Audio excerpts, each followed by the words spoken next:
C you. ನಾನು ನಾಳೆ ಆಫೀಸಲ್ಲಿ ಸಿಗ್ತೀನಿ. ಶ್ಯೂರ್. ಇನ್ನೇನಾದರೂ ಬೇಕಾಗಿತ್ತಾ? No ma'am, thank you. Take care.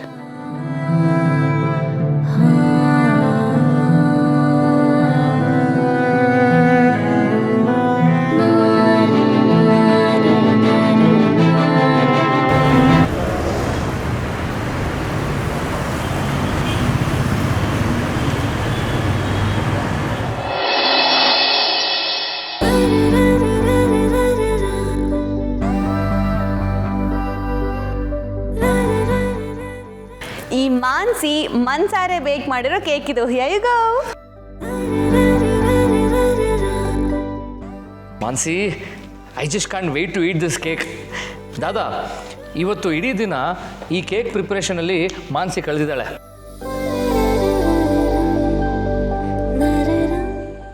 ಇದಕ್ಕೆ ಎಷ್ಟು ಶುಗರ್ ಆ್ಯಡ್ ಆಗಿದೆಯೋ ಅಷ್ಟೇ ಹಾರ್ಡ್ ವರ್ಕ್ ಆ್ಯಂಡ್ ಎಫರ್ಟ್ಸ್ ಕೂಡ ಆ್ಯಡ್ ಆಗಿದೆ. ಸ್ಟಾಪ್ ಪ್ರೈಸಿಂಗ್ ಹರ್ಷ. ಫಸ್ಟ್ ಟೇಸ್ಟ್ ಮಾಡ್ಬಿಟ್ಟು ಹೇಳಿ ಹೇಗಿದೆ ಅಂತ. ನಾನು ನಿಜನೇ ಹೇಳ್ತಿದ್ದೀನಿ ಮಾನ್ಸಿ, ನಾನು ನಿನ್ಗೆ ಹೆಲ್ಪ್ ಮಾಡಿದ್ದೀನಲ್ವಾ. ದಾದಾ, ಇವತ್ತು ಬೋರ್ಡ್ ಮೀಟಿಂಗ್ಸ್ ಅಟೆಂಡ್ ಆಗದೆ ಮಾನ್ಸಿನ ಕೇಕ್ ಪ್ರಿಪೇರ್ ಮಾಡೋದಕ್ಕೆ ನಾನು ಮಾರಲ್ ಸಪೋರ್ಟ್ ಕೊಟ್ಟಿದ್ದೀನಿ.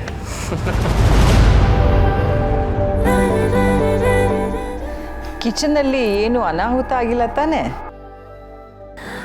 ನೋಡು ಹರ್ಷ, ಮಾಮಿಲ್ಲ ನನ್ನ ಆಡ್ಕೊಂತಿದ್ದಾರೆ.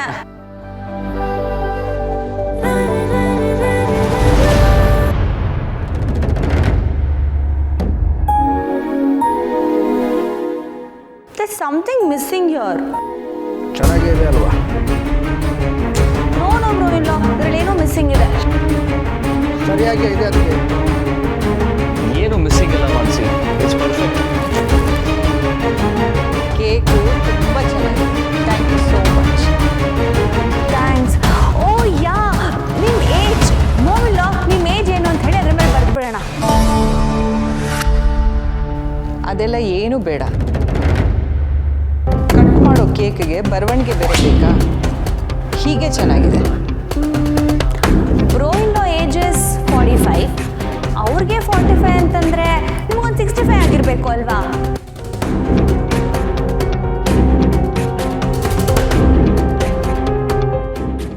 ಓ no, but you don't look like that. You look so Young.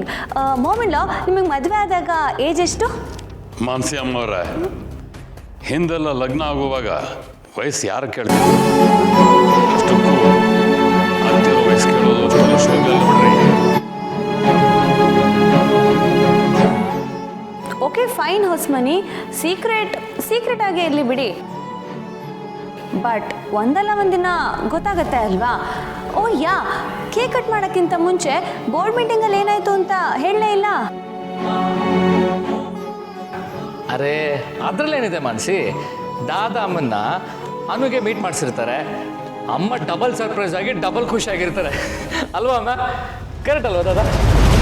ಮೀಟಿಂಗಿಗೆ ಬರದೆ ಅದರ ಬಗ್ಗೆ ನೀನು ಮಾತಾಡಿದ್ರೆ ನಾನು ಏನು ಹೇಳಿ ಹರ್ಷ?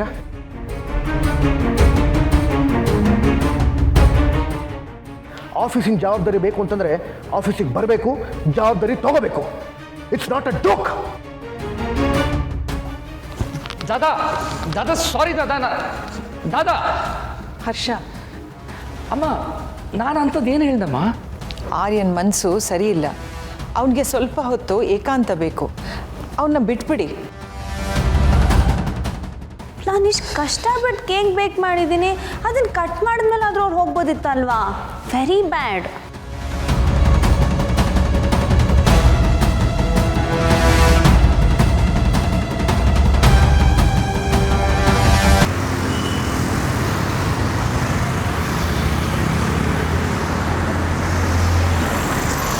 ಹಾಲಲ್ಲಾದರೂ ಹಾಕು ಎಲ್ಲ ಆಗಿದ್ದು ನಿನ್ನಿಂದಾನೆ. ನಾನು ಬೆಳಗ್ಗೆ ಸೀರೆ ಉಟ್ಕೊಂಡು ಹೋಗ್ತೀನಿ ಅಂತ ಹೇಳ್ದೆ ತಾನೆ. ಏನಂದ್ರೆ ನೀನಾಗ ನಿನ್ನೇನು ಹೆಣ್ಣು ನೋಡಕ್ ಬರ್ತಿದಾರ ಅಂತ ಕೇಳಿದೆ. ಏನಾಯ್ತು ಈಗ? ನಾನು ಎಷ್ಟು ನೀಟಾಗಿ ಸೀರೆ ಉಟ್ಕೊಂಡು ಹೋಗ್ತಿದ್ದೆ ಗೊತ್ತಾ ನಿಮಗೆ?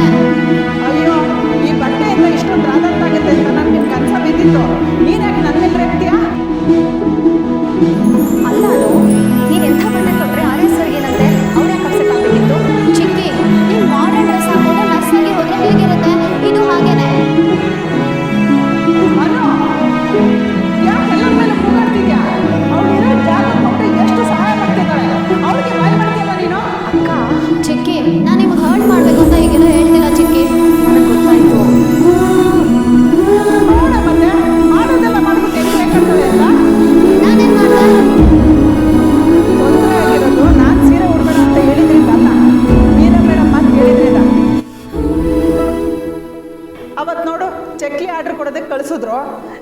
ಮಕ್ಕಳನ್ನ ತಂದು ಬೇರೆ ಮನೇಲಿ ಇಟ್ಟಿದೆ. ಮೀರಾ ಮೇಡಮ್ ಮಾತು ಕೇಳಿದ್ರೆ ಸಾಕು, ನಮ್ಮ ಮನೆಗೆ ತೊಂದರೆ ತಪ್ಪಿದ್ದಲ್ಲ. ನನ್ನ ಕಷ್ಟ ನಿಮಗೆಲ್ಲ ಅರ್ಥ ಆಗಬೇಕು.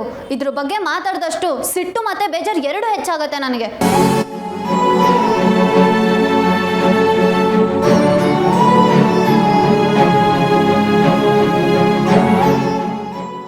ಅನು, ನಿಮ್ಮ ಅಪ್ಪ ಬರೋ ಟೈಮಲ್ಲಿ ಈ ಥರ ಮಲ್ಕೋಬೇಡ. ಆಮೇಲೆ ಅವ್ರು ಏನಾಯ್ತು ಅಂತ ಕೇಳಿದ್ರೆ ಮೊದಲಿಂದ ನಿನ್ನ ಕತೆ ಪುರಾಣ ಎಲ್ಲ ಹೇಳ್ಬೇಕು. ದಯವಿಟ್ಟು ಎದ್ದೋಳು.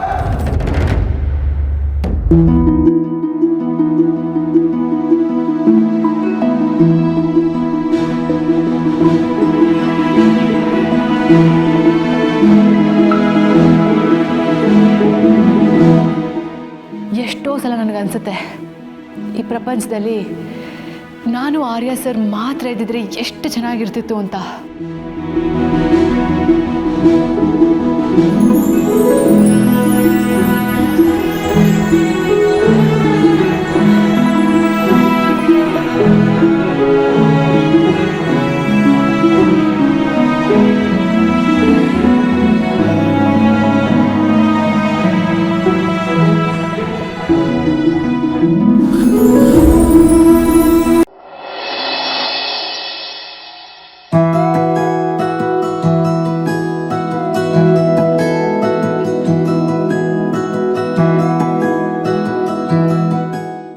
ಹರ್ಷ, ತಿನ್ನುವಾಗ ಮೊಬೈಲ್ ನಾಟ್ ಅಲೌಡ್. ಬರ್ತೋದ್ಯಾ? ಸಾರಿ.